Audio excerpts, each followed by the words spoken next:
Chers amis internautes, bonjour ou bonsoir selon votre position. Que la sainte paix du Très-Haut soit avec chacun d'entre vous.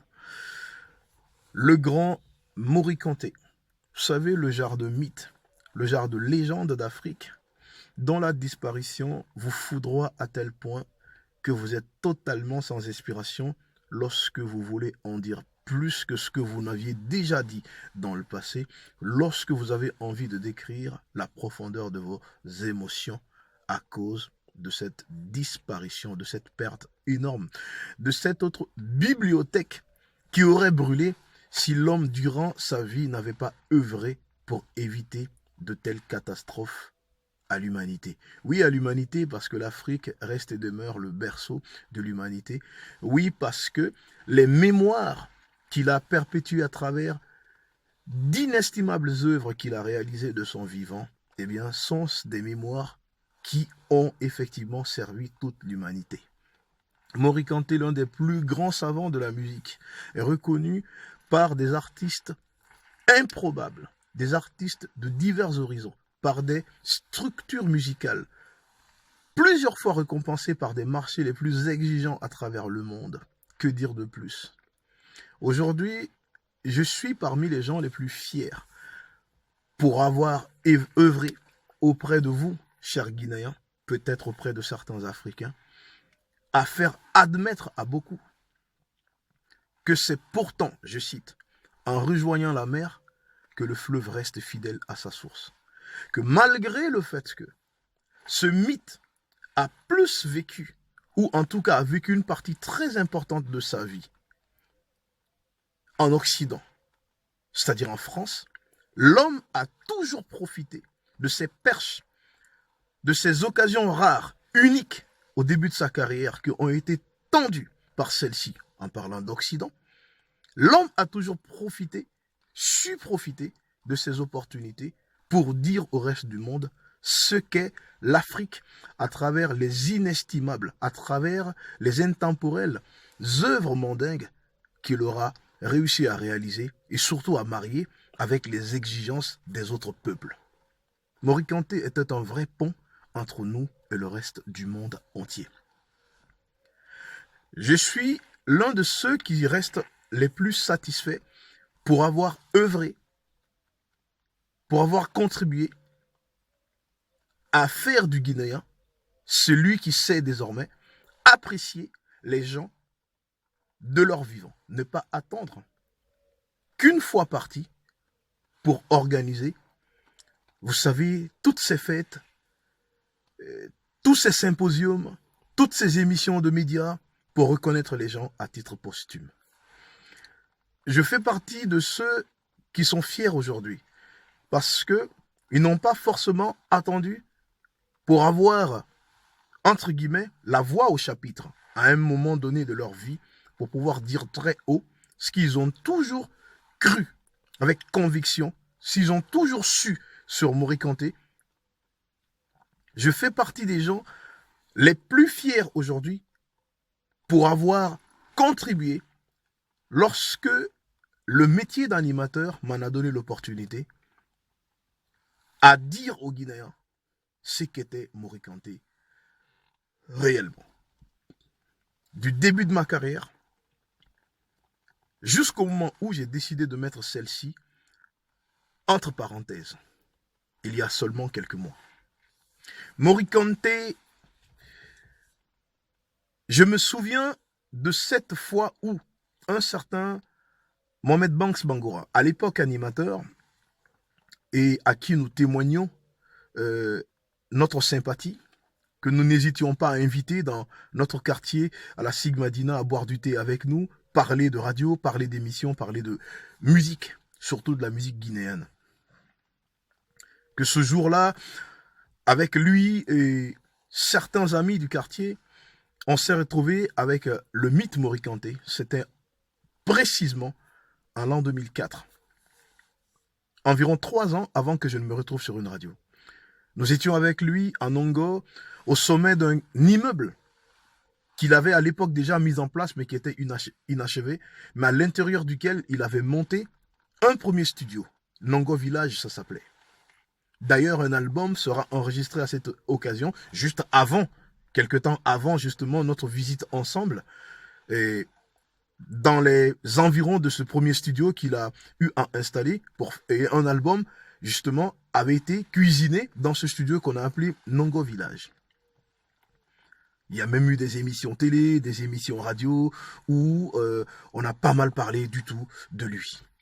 Je me souviens que lorsque l'opportunité me sera donnée plus tard de pouvoir parler à des milliers et des milliers de Guinéens quotidiennement à travers la première radio Nostalgie, je vais dire le nom, sur laquelle j'ai eu à travailler, Mori Kanté a toujours figuré dans mes programmations et je n'ai jamais tari, non pas d'éloges, mais en tout cas d'expressions ou d'informations justes, en tout cas dignes de son rang. Je me souviens, avant de me retrouver dans la radio, de cette discussion stérile, de cette discussion sans fin avec des camarades, des amis du quartier, avec certains jeunes, à chaque fois que je me retrouvais quelque part, moi qui suis un fou amoureux de tout ce qui est expression orale, ces discussions, ces comparaisons interminables en termes de statut de grand artiste ou de leader de génération d'artistes sur le continent ou de leader tout simplement de tête d'affiche. Des comparaisons entre Mori Kanté et Youssou N'Dour, comparaison Mori Kanté Salif Keita, il y en a même qui ramenaient du Alpha Blondy, etc., etc. Cette discussion sans fin, je me souviens, et il reste encore des gens de cette époque qui vivent et qui s'en souviendront. Combien de fois je me suis égosié à cette époque pour faire comprendre aux Guinéens qui peut-être légitimement prenaient un tout petit peu Mori Kanté à la légère à partir du moment où c'est quelqu'un qui était quand même à cette époque-là beaucoup plus en Occident qu'en Guinée. Donc, ce qui était totalement l'inverse de la façon dont Salif Keita était hyper actif en termes de concerts, en termes de sorties d'albums sur nos marchés. Donc, ce qui faisait plus de Salif Keita à cette époque, un artiste en tout cas d'Afrique, qu'un artiste africain de la diaspora. Je fais aujourd'hui partie de ces Guinéens qui sont fiers d'avoir contribué justement à rétablir ou à rectifier un peu cette injustice sur le terrain avant de devenir animateur et lorsque j'ai commencé à être animateur. Aujourd'hui, je suis très heureux d'avoir contribué à cela, d'avoir contribué à influencer des jeunes animateurs qui aujourd'hui sont aussi dans cette dynamique-là. Contribuer à médiatiser les Guinéens qui le méritent le mieux, à proposer certaines de leurs œuvres ou la totalité de leurs œuvres, même si parfois ces œuvres-là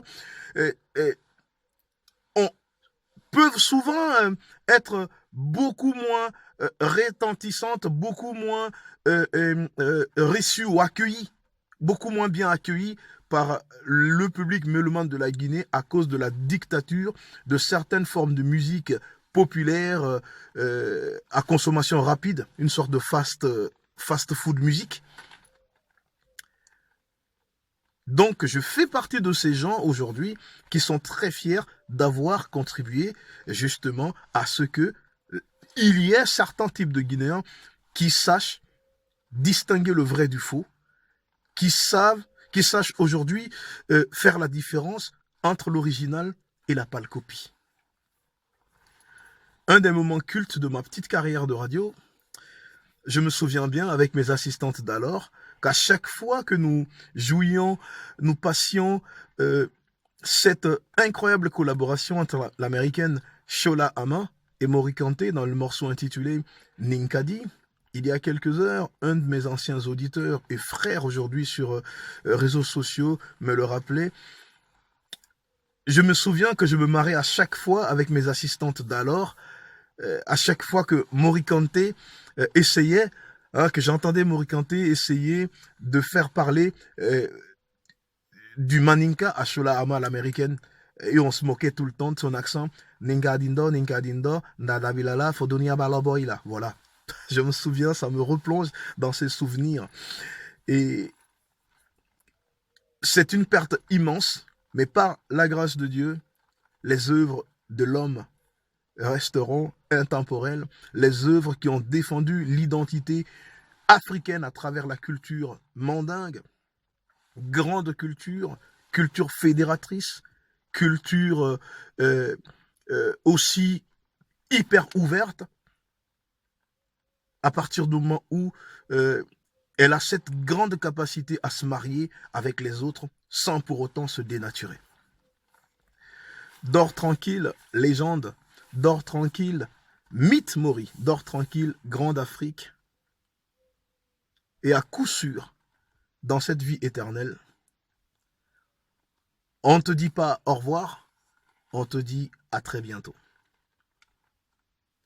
Mori Kanté peut dormir tranquille aujourd'hui à partir du moment où, parmi ses nombreux enfants, il a désormais un porte-flambeau, une jeune dame qui aujourd'hui est devenue, en tout cas parmi sa génération, une véritable porte-étendard et à coup sûr, avec la conscience qui l'anime, non seulement du fait qu'elle est issue de Mori Kanté, ce qui est dans la majorité des cas quelque chose de très difficile à porter, mais une chose qu'elle semble bien accepter aujourd'hui, assumer, et elle semble en être tellement consciente que d'entrée de jeu, de façon très fracassante, elle a débarqué dans l'univers des musiques de Guinée avec sérieux, avec,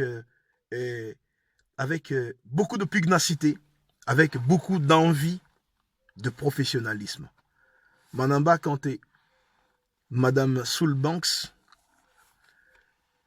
Mori Kanté, à cause de ce qu'elle s'apprête à devenir, qu'elle a commencé à devenir,